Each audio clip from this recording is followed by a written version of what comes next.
5 মাস জেলে থাকার পর বাইরে বেরিয়েছি।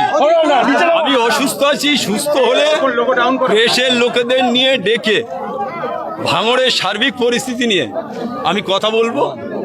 আমি চাই যে অভিষেক বন্দ্যোপাধ্যায়, মমতা বন্দ্যোপাধ্যায়ের নেতৃত্বে বাংলায় এবারে যে রেজাল্ট হয়েছে, 2026-এ তৃণমূল কংগ্রেস আবার চোখ বুজে রাজ্যে ক্ষমতায় আসবে। কিন্তু একটা কথা হচ্ছে যে আমি দীর্ঘ 5 মাস জেলে ছিলাম, জেল থেকে বেরিয়েছি। আমি চাই ভাঙড়ের মানুষ সবাই ভালো থাকুক, সুস্থ থাকুক। আমার নেত্রী মমতা বন্দ্যোপাধ্যায় সুস্থ থাকুক, ভালো থাকুক। নেতা অভিষেক বন্দ্যোপাধ্যায় সুস্থ থাকুক, ভালো থাকুক।